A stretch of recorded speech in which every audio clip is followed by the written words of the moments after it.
Dia bilang dia depo gitu.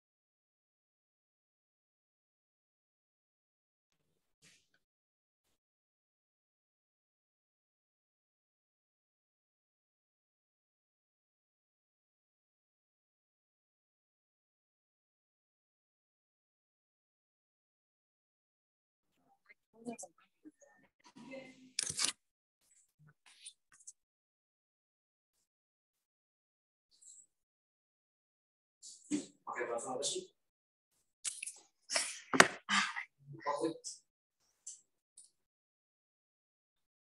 Seperti ini coba bikin kamu apa ya? BTR. Sekarang apa sih ama? Iya BTR bener. Nggak bahasa halu. Mas Patri bingung. Wong ini emang tahu. Betul. Aku jauh.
Pasien.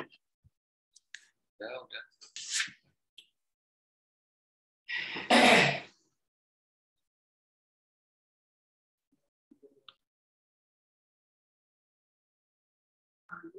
Oke, tes gimana teman-teman, suaranya udah masuk apa belum nih ya? Kalau misalnya suaranya nggak jelas ataupun gambar nggak tertampilkan, teman-teman bisa komen di kolom chat ya.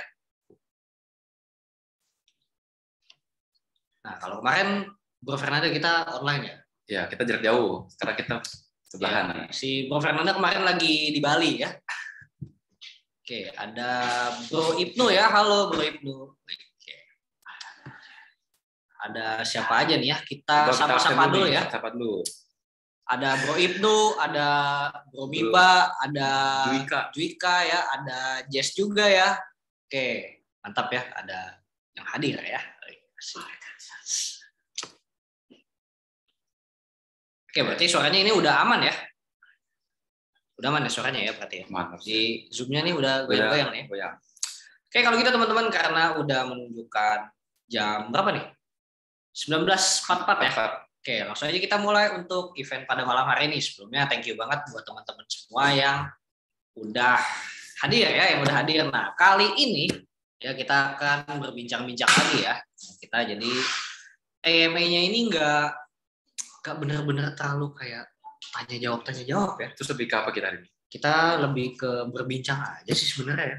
Kayaknya bentar dulu Bro. Ini kameranya agak dapet nih. Ya, kepalanya kepotong-potong. Oke, mantap ya. Dan teman-teman semua, untuk kali ini kita disponsori oleh Kopte. Ya, thank you banget sebelumnya buat Kopte yang udah nge-sponsorin Visual Strategy ya, karena Kopte ini teman-teman wajib banget ya. Setiap kali kita mau event ya, kita pasti kedatangan Kopte ya. Thank you banget nih, Kopte udah ngirimin kita 2 ya nih, ada punya Bro Fernanda juga ya. Nih. Dari rasanya gimana? Buat teman-teman yang belum tahu, ini bukan sembarang kopi ya. Jadi ini itu kopi susu dicampur teh tarik ya. Wah, ini rasanya mantep banget teman-teman. Kita sebut dulu kali ya. Nah, oke, udah mantep ya. Mantap ya. Nah, teman-teman, kita udah nyeruput kopi nih. Sekarang waktunya kita melek ya. Nah, kita mau apa ini? berbincang ya. Selain ngebahas market, kita juga bakal bahas apa aja semuanya. Pokoknya yang ada di kripto ini bakal kita bahas. Bitcoin kemarin naik. Nah, itu dia juga ya. Kenapa Bitcoin kemarin naik ya? Kalau kata orang-orang sih Bitcoin naik itu gara-gara Christmas rally. Karena Christmas. Ya, mungkin hadiah Natal. Ada pengaruhnya juga nggak? Karena altcoin coin sudah mau habis. Ada pengaruhnya juga. Kan udah mau akhir tahun nih ya. Ini berarti berapa hari lagi nih? 6 hari lagi ya? 6 hari lagi ya? Enggak dulu. 6 sampai 5 hari lah ya. Masa sih? Tanggal 1 hari Sabtu nih. Berarti 5, 6, 7 bro. Seminggu lagi ya. Seminggu lagi udah mau akhir tahun ya. Gimana teman-teman ya? Kira-kira market aman gak nih di dompet? Market kayaknya nggak bikin aman dompet nih. Tapi semalam kayaknya mulai aman ya. Naik ya. Iya, jadi sebenarnya nggak cuma Bitcoin ya yang berpengaruh, tapi ke altcoin lain itu juga berpengaruh. Dan pastinya yang paling berpengaruh itu adalah 3 major pair ya. Ada ETH, ada BNB, ada juga BTC ya. Oke. Ini benar-benar berpengaruh banget lah ya. Nah, jadi kemarin ini sebenarnya kenaikannya Bitcoin ini kita masih belum tahu banget. Cuman banyak banget yang beredar itu katanya Christmas rally. Ya, Christmas rally. Jadi sebenarnya Christmas rally ini balik lagi dikaitkan dengan yang namanya altcoin season kemarin ya. Kalau misalnya kemarin itu altcoin season ya, altcoin season itu berarti lagi hangat-hangatnya altcoin lah pada naik ya. Nah, kemarin sempat berapa minggu ya? Berapa minggu itu turun ya. Berapa minggu turun dan biasanya sih kalau udah masuk awal tahun ya kayak tahun lalu itu Bitcoin up lagi ya. Nah, dan sekarang ini juga udah mulai kelihatan tanda-tandanya kayaknya lebih awal ya. Nah, sebelum di akhir tahun ini di tanggal kemarin berapa ya? Tanggal 23. Tanggal 2 kemarin. Iya, tanggal 23 ya. Betul. Nah, tanggal 23 kemarin itu kripto mulai naik ya, pada naik ya untuk spesialnya juga major pairnya juga yang kemarin ya, yang tadi saya sebutin itu pada naik. Nah, itu ternyata juga ngefek nih ke altcoin lain. Ada Cardano, ada Polkadot ya, ada Chainlink ya, itu ngefek banget. Nah, meme coin juga terdampak ternyata ya, Doge, Shiba, semua kena pokoknya ya. Nah, kalau koin micin gimana? Koin micin kena juga gak? Kayaknya tipis-tipis kena ya. Tipis-tipis ya. Iya, tipis-tipis ya. Nah, dan yang kena juga pastinya koin-koin metaverse. Ya, dan koin metaverse ada yang baru. Apa nih? Kalau nggak salah kemarin namanya ACL. ACL. Jadi udah 3 nih? Nggak, ada banyak. Ada banyak ya? Jadi ada SEN, terus ada Mana, ada Gala, ada SLP. Tapi sekarang yang naik kayak gila apa nih? SEN? Masih SEN? Kayaknya kena semua deh. Kena semua? Kayaknya kena semua. Ya, tapi yang paling tinggi ini ya naiknya itu Gala. Gala ya? Gala ini naiknya tinggi banget. Sekarang lagi Gala bagus. Iya, soalnya waktu itu Gala keluar pertama sebelum adanya Sen dan Mana yang waktu itu ngetren, yang hype banget. Nah, dan sebelum itu sebenarnya SLP juga ada. Nah, kalau nggak salah SLP ini dipakai di NFT ya, dipakai di NFT itu buat Axie Infinity.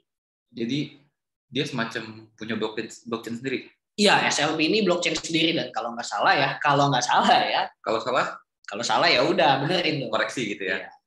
Kalau nggak salah untuk SLP ini adalah blockchain-nya si Bitcoin. Ya, tepatnya Bitcoin ini SLP gitu. Jadi Bitcoin ini blockchain-nya pakai si SLP. Iya. Nah, kalau Binance kan dia pakai blockchain sendiri ya. Nah, kalau kayak yang lain-lain tuh mungkin kebanyakan pakai Cardano lagi pakai ETH ya. Pakai blockchain-nya ETH. Soalnya kan ETH ini kan ada yang namanya smart contract. Ya. Oke, berarti itu smart contract itu yang bikin blockchain ETH terkenal ya? Iya, itu yang bikin terkenal. Nah, smart contract ini udah lama sebenarnya adanya ya, udah dari 1991 gitu kalau nggak salah. Smart contract ini. Cuma baru nge-hype sekarang ya? gitu. Kayaknya blockchain deh. Iya benar. Nah, dan yang awalnya mencetuskan si smart contract ini ya. Nah, yang ngebikin ETH nih si Nick Szabo, tau nggak Nick Szabo? Ada orangnya tua kayak Bill Gates pokoknya. Nah, itu yang mencetuskan smart contract ini di ETH gitu. Oke, mungkin dari sisi pengetahuan ya. Seperti itu. Oke, dari sisi market gimana, Bro? Kira-kira dari harga sudah menembus resistance. Kita gedein aja chat. Oke, biar lebih enak ya. Iya.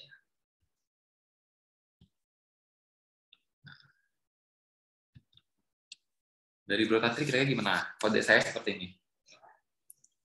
Kalau Bro Fernanda seperti ini.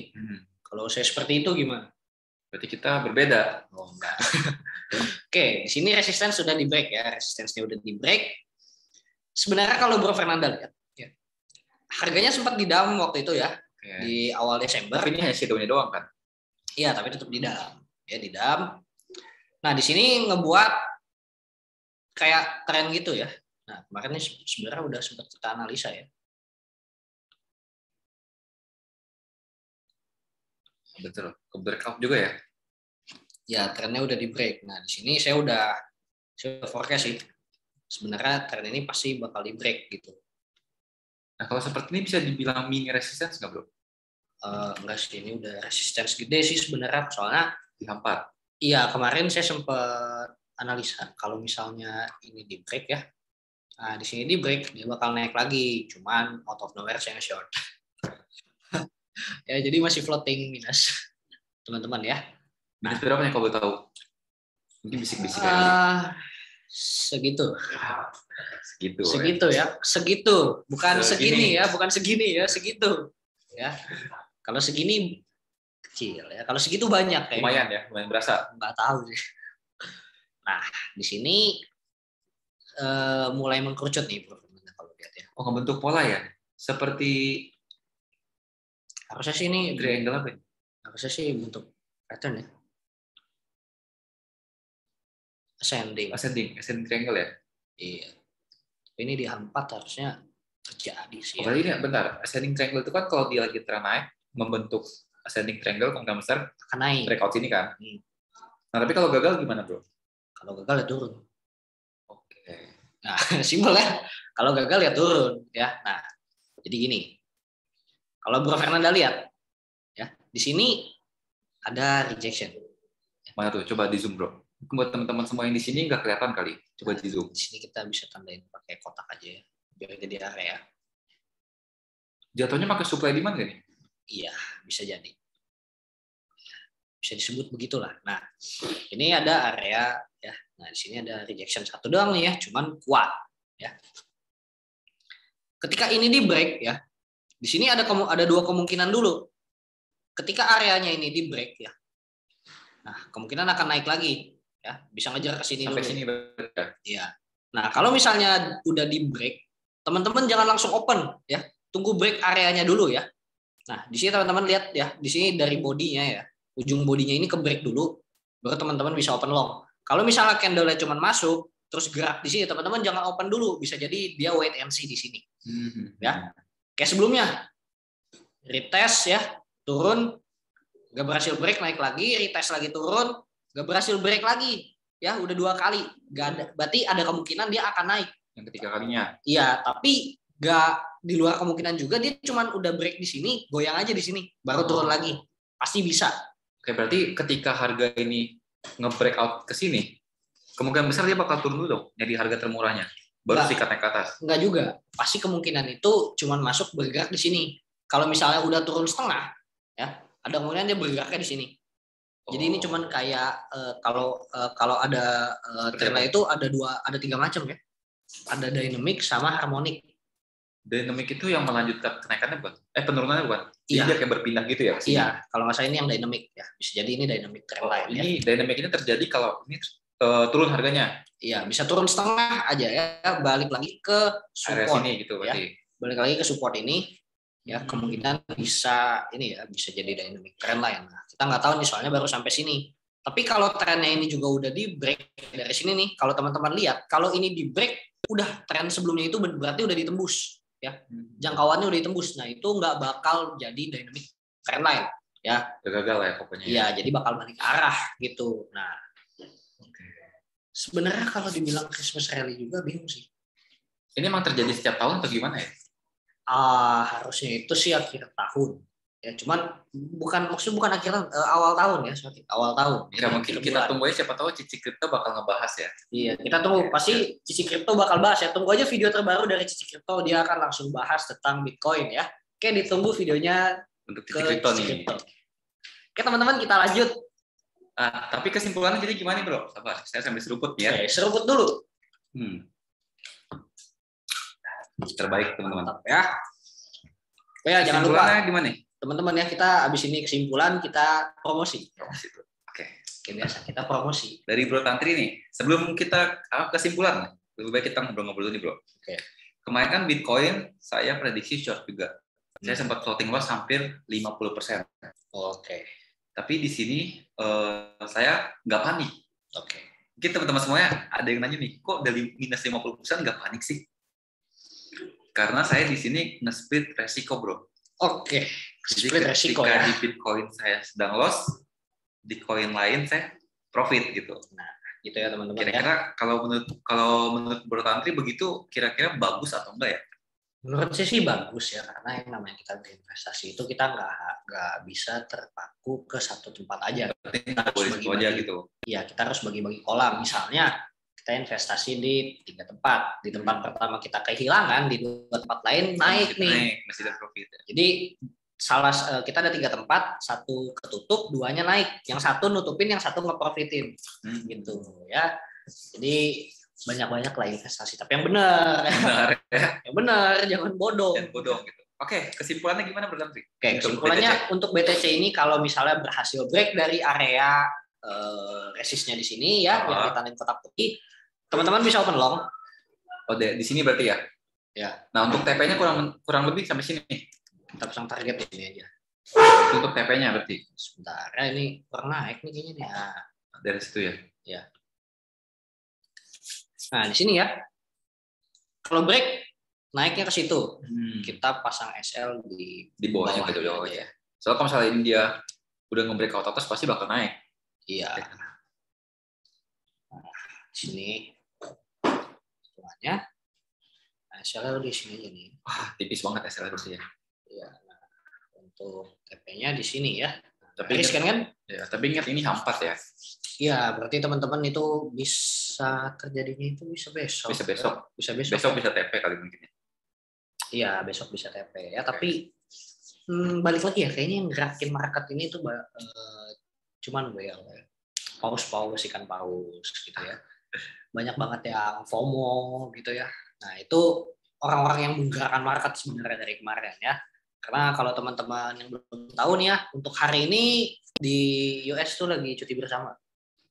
Oh, pantesan aja forex-nya berhenti ya? Forex-nya tutup ya, commodity index tutup ya. Tapi balik lagi ke jamnya masing-masing. Ya, jadi kalau untuk commodity dan indeks itu tutup. Ya, nah kalau untuk mata uang nggak semua tadi belum semuanya belum tutup semua belum. Masih ada yang bergerak ya sedikit ya? Ya, masih ada yang gerak ya. Masih ada yang gerak, tapi geraknya itu benar-benar pelan. Ya nggak akan kena support resistance tuh nggak akan kena. So, pelan lah ya? Iya benar-benar pelan, support resistance tuh nggak akan kena. Oke, berarti kesimpulannya untuk pasar Bitcoin ini kita bisa ambil posisi long ya?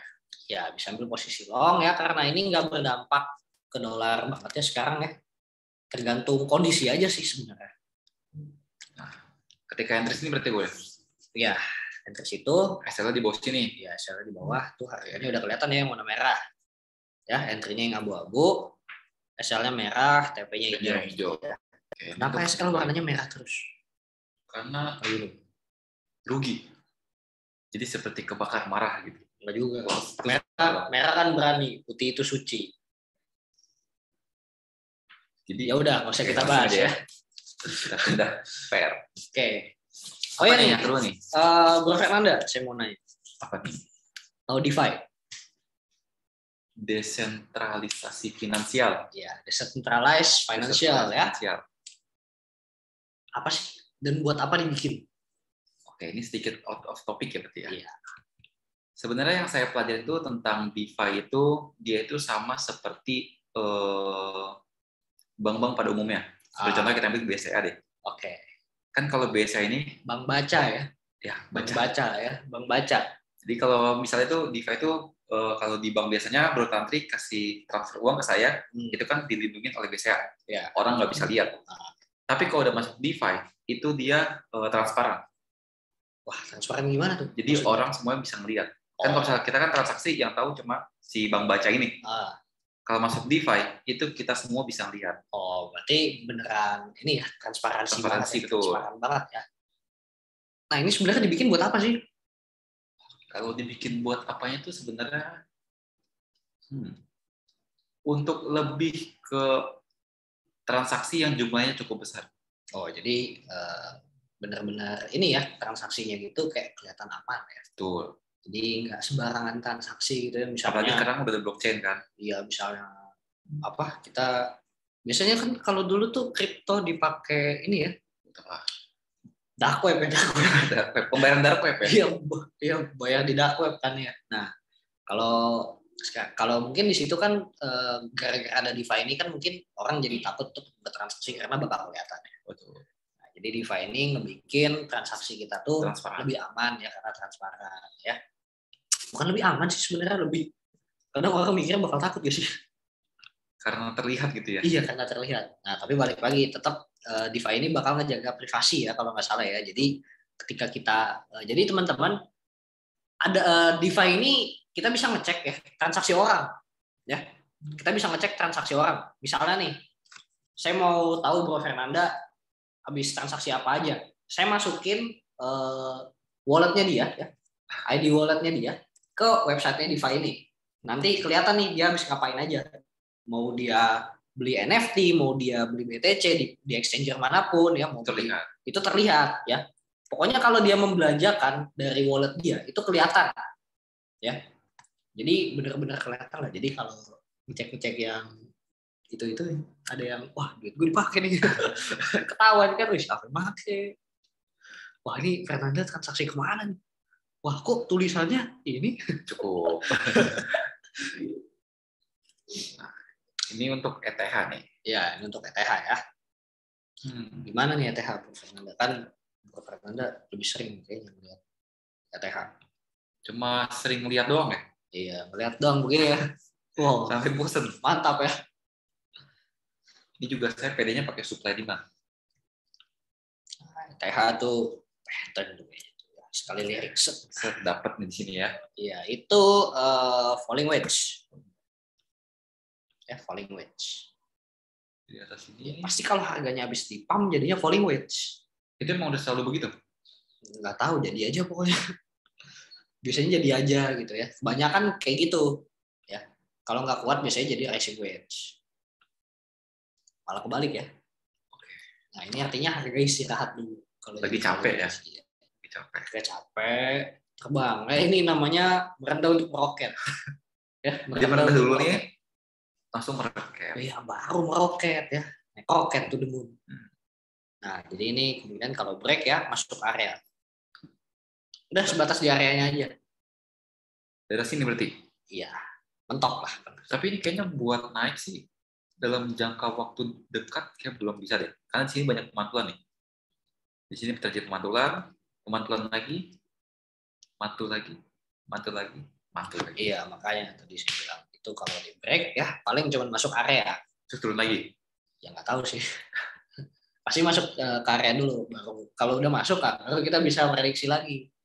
Nah, ya. Jadi kesimpulannya buat yang main futures bagusnya apa? Buat yang main futures ya, kita entry di sini.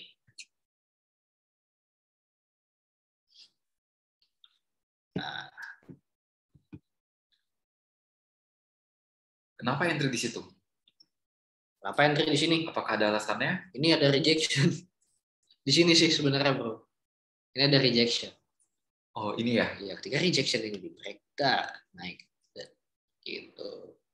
Nah, untuk SL-nya kita pasang rejection di bawahnya. Ayo.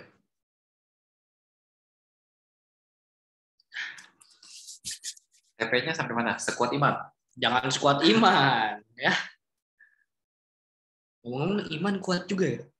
Sebenarnya iman ini siapa sih? Siapa ya? Iya, siapa iman ya?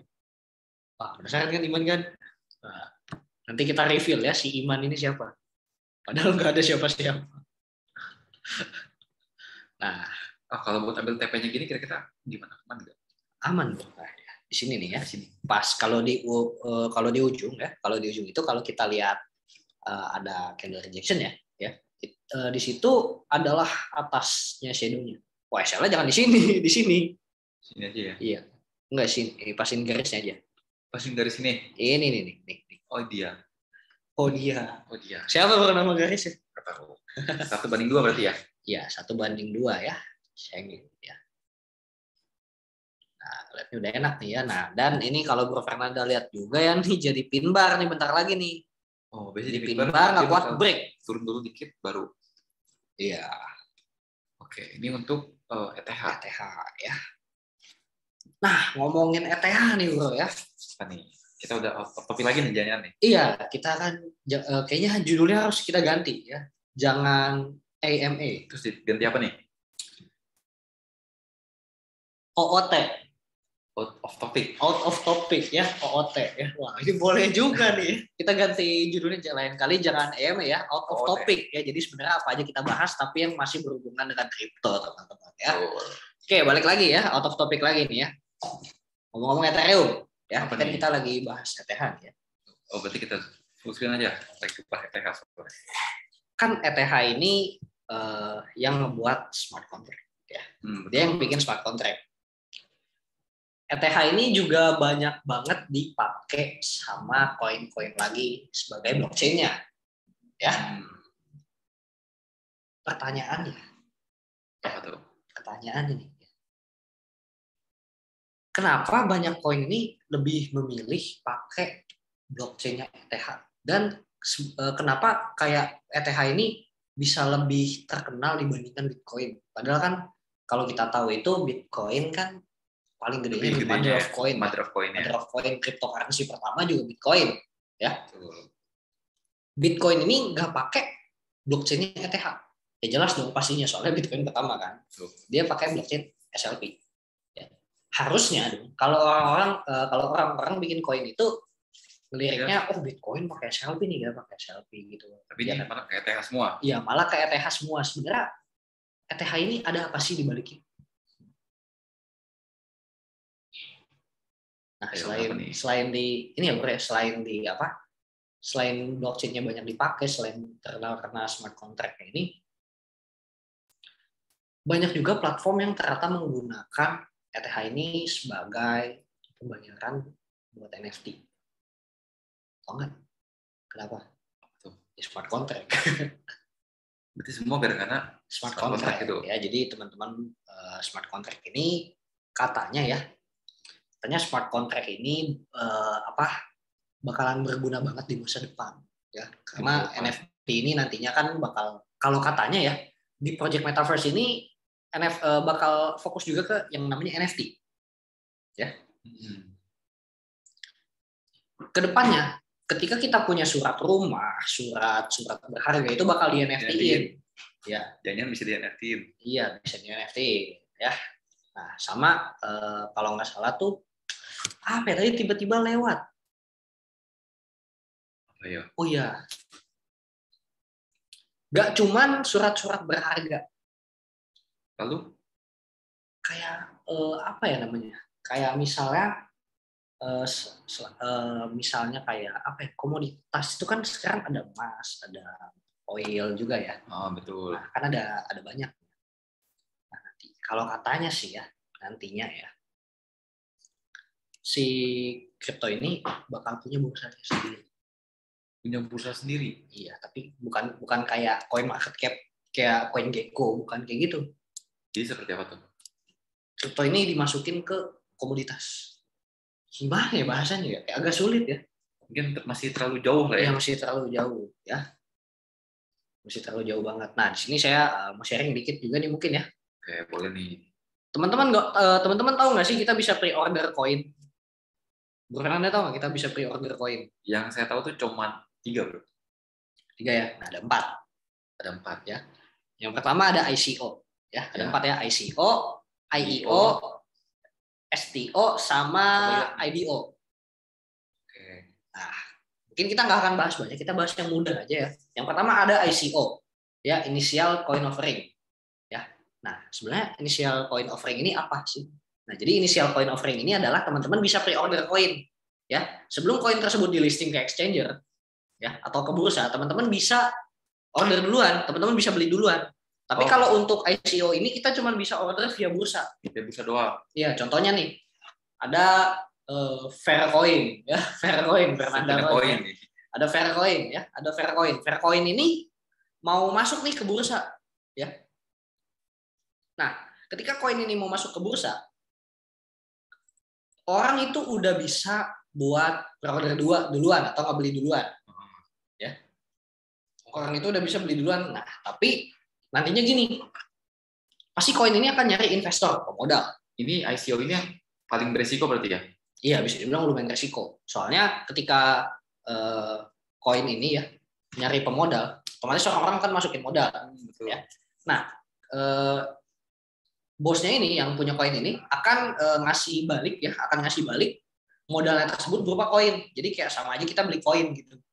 Tapi beli duluan ya. Jadi kita beli koin duluan sesuai ya, bisa dibayar pakai koin juga atau mata uang fiat. Ya, misalnya kita beli koin dia beli Faircoin pakai ETH ataupun mata uang fiat itu bisa. Nah, tapi ditukarkan nanti serupa dengan koinnya. Nah, tapi resikonya ya balik lagi resikonya tadi. Nah, ada 2 resiko. Koinnya berantakan? Bukan. Jadi yang pertama itu koinnya nggak laku. Ketika yang kedua itu perusahaan ini bisa bangkrut. Ya berarti itu memfaktorkan ke koinnya kan? Iya. Nah, kan kalau koinnya nggak laku pasti perusahaannya bangkrut. Ada lagi teman-teman. Ketika koinnya nggak laku, perusahaan pasti bangkrut. Nah, ada juga perusahaan ini bisa hilang aja gitu. Uang-uang investornya dibawa kabur. Iya. Berarti kalau misalnya mau lebih aman mah ke ini ya, IEO ya? Dia langsung ke exchanger ya berarti? Iya, kalau IEO itu ke exchanger. Nah, kalau ICO ini ya balik lagi teman-teman ya. Untuk ICO ini kayak apa namanya ya? Kayak kan uangnya bisa dibawa kabur nih. Nah, ada juga ketika si koinnya ini ternyata pas mau di listing ke bursa itu nggak bisa, nggak cocok. Kayak gimana ya? Ditolak. Nah, ketika nggak berhasil ditolak, ya uang investor balik lagi, emang bisa balik semua? Belum tentu kan? Bisa ya. Belum tentu bisa balik semua. Kalau perusahaannya kaburan kita juga nggak tahu. Ya, jadi ICO ini cukup berbahaya teman-teman. Nah, kalau misalnya IEO kira-kira gimana bro? IEO itu yang setahu saya Initial Exchange Offering. Iya. Dan namanya juga Exchange Offering. Ya, kita pakai exchanger. Pakai exchanger. Kalau tadi kan langsung ke bursa. Iya. Kalau ini di exchangernya. Iya, di exchanger. Nah, exchanger IEO ini tuh lebih aman bro. Kenapa tuh?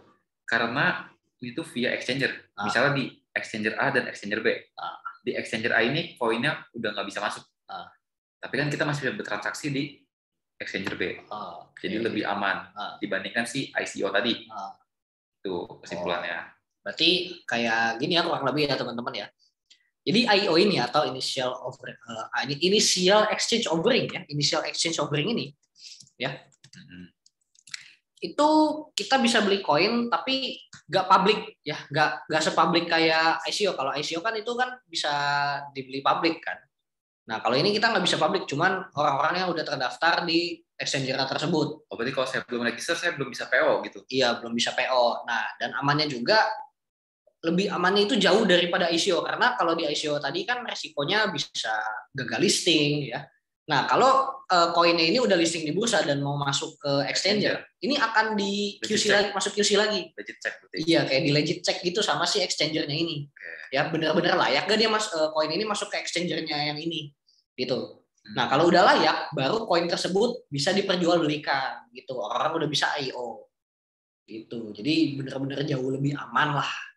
Tapi cukup berisiko juga ya. Misalnya kita udah PO ke exchanger itu, tapi koinnya gagal listing di exchanger itu. Nggak bisa gitu. Pokoknya si exchanger ini akan nge-legit check sampai benar-benar bisa, baru akan ngebuka IO. Gitu. Iya, akan ngebuka PO-nya ini. Kalau enggak ya nggak bisa. Gitu. Ya, jadi bisa dibilang ini aman. Sebenarnya ada cara lain teman-teman, ada STO dan ada juga IDO ya. Nah, tapi mungkin next akan kita jelaskan lagi ya. Kita bahaskan lagi. Atau mungkin teman-teman mau Cici Crypto yang ngejelasin? Boleh sekali. Iya, kayaknya boleh banget ya. Nah, nanti Cici Crypto mungkin ya, Cici Crypto akan ngejelasin ke teman-teman apa itu STO dan IDO ya. Mungkin kalau kita bosen. Bosen. Ya, tapi nggak apa-apa, nanti akan ada kita juga ya, dan di tengah-tengah sini ada Cici Cryptonya. Kita tunggu nih kehadiran Cici Crypto. Nanti mungkin thumbnail-nya itu tengah-tengahnya ada siluet Cici Crypto ya. Kita lagi begini. Wih, asik kali ya. Oke, udah seru banget nih pembahasan malam ini ya. Oke teman-teman, mungkin sampai sini dulu kita ya. Nah, udah 1 jam ya kurang lebih. Udah belum 1 jam. 45 menit lah ya. 45 menit lah ya. Kita bareng. Nah, BTW nih teman-teman ya. Kita ada info menarik, teman-teman. Apa nih menarik nih? Kayaknya Bro Fernanda lebih tahu deh info menarik. Kira-kira gimana Bro Fernanda? Langsung sampein aja nggak nih? Iya, langsung sampein aja dong. Yuk, Oke nih, buat teman-teman semua yang open account di Bityar under Trisul, nah itu akan mendapatkan 10 USDT gratis teman-teman. Iya, tapi ada minimal ya. Minimal ya, 50 USDT ya depositnya.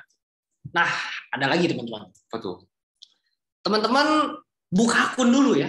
Buat teman-teman yang buka akun ya, pakai Bityar ya dengan afiliasi Trisul ya. Buka akun teman-teman ya, buka akun. Ya, teman-teman bakal dapat hadiah. Apa nih hadiahnya? Kira apa Bro Fernanda hadiah?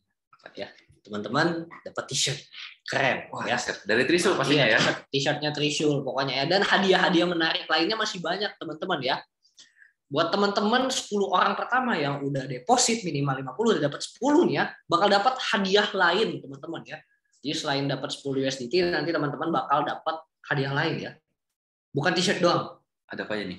Ada, hadiahnya masih rahasia pokoknya. Open account dulu aja ya. Iya, open account dulu ya. Ini khusus buat teman-teman ya, cuman sampai akhir tahun 2021. Jadi teman-teman cepetan. Ya hadiahnya ini benar-benar bagus banget. Jadi dan terbatas ya? Iya, terbatas. Gak cuma USDT 10 sama t-shirt ya. Ini untuk yang deposit 50 USDT. Ya minimal ya. Nah, kalau teman-teman buka akun nanti dapat hadiah t-shirt lucu-lucu. Ya. Pokoknya t-shirt Trisul bagus pokoknya ya. Ya mungkin Bro Fernanda gimana hari ini? Dari saya mungkin cukup. Oke, mungkin cukup ya teman-teman. Jadi mungkin segini dulu untuk EME kali ini ya. Nah, untuk minggu depan namanya bukan EME lagi ya. OOT ya. OOT, out of topic ya. Apa jangan out of topic? Apa nih? Out of kalau dibilang out of nowhere. Jangan out of nowhere. Wah. Out of Trisul. Wah, kita jangan dong, kita keluar dong. Berarti out of topic ya. Oke, mungkin minggu depan bakal jadi out of topic ya. Intinya ditunggu aja event selanjutnya ya. Iya, banyak topik-topik random yang bakal kita bahas. Dan buat teman-teman ya yang mau nanya-nanya seputar trading, seputar NFT, seputar blockchain, kripto ya, teknikal, fundamental ya, tanya aja teman-teman ya. Kita soalnya eventnya out of topic ya, apa aja kita bahas sebenarnya ya. Buat teman-teman juga yang misalnya mau curhat juga boleh sih kayaknya ya. Mau curhat? Iya, aduh bro, gue los. Boleh. Gampang, kita ikut kelas kita ya. Kita ajarin teman-teman ya. Nah, jadi buat teman-teman daripada di rumah ya hari Jumat nggak ngapa-ngapain ya, nggak ngapa-ngapain, mending langsung rapat ke sini ya. Nah, buat teman-teman yang masih kerjanya asal-asalan juga ya, jangan lupa tanya aja di grup teman-teman ya. Pasti kita akan ada ya buat kasih signal. Ya bukan buat bantuin teman-teman bisa trading, kita kasih signal teman-teman ya. Kan ada yang nanya nih, cara ikut masuk ke grupnya gimana bro? Nah, cara masuk ke grup Trisul ya, Trisul VIP ya. Nah, cara masuk ke Trisul VIP adalah dengan teman-teman mendaftar ke Bityar menggunakan link afiliasi Trisul. Balik lagi kayak tadi ya. Nah, lalu teman-teman deposit minimal 50 USDT. Habis daftar kita dapat benefit di dalam grupnya? Iya, teman-teman habis daftar dapat 10 USDT, dapat hadiah, dapat t-shirt, dapat signal, dapat edukasi. Ada kita berdua, apalagi yang kurang ya. Udah banyak banget teman-teman ya, udah banyak banget. Ada admin Jess ya, yang cantik, gak kalah juga Cici Crypto ya, apalagi itu teman-teman ya. Jadi banyak lah benefitnya lah, apalagi teman-teman kalau ngeliat kita mah bosen ya. Nanti tengah-tengah ada Cici Crypto ya. Atau mungkin minggu depan apa nih? Kita bertiga ya, ada Cici Crypto gimana? Ide baik. Ya, ide baik ya. Ditunggu teman-teman ya kabar gembiranya di hari Jumat depan ya. Ada bakal ada Cici Crypto di tengah-tengah ya. Tungguin aja teman-teman, tenang aja. Oke, Bang Fernanda mungkin cukup sampai sini kali ini ya. Buat teman-teman juga kita ada YouTube nih teman-teman ya. Jadi buat teman-teman yang misalnya masih bingung untuk edukasi atau misalnya pengetahuan seputar kripto ya, teman-teman bisa langsung aja merapat ke YouTube kita, nanti linknya bakal kita share ya. Nah, dan teman-teman juga jangan lupa subscribe dan nyalakan tombol lonceng notifikasinya. Jadi setiap kita ada video baru, teman-teman bisa langsung ternotifikasi dan nonton. Dan buat teman-teman juga, jika videonya itu menarik, teman-teman bisa hit tombol like-nya, dan jika menurut teman-teman videonya itu nggak menarik dan nggak mengedukasi sama sekali, teman-teman hit tombol dislike. Oke, mungkin cukup sampai di sini. Saya Tantri. Dan saya Fernanda. Kami berdua signing out. Salam cuan. Thank you semua. Balik lagi, ini disponsori oleh Kopte ya.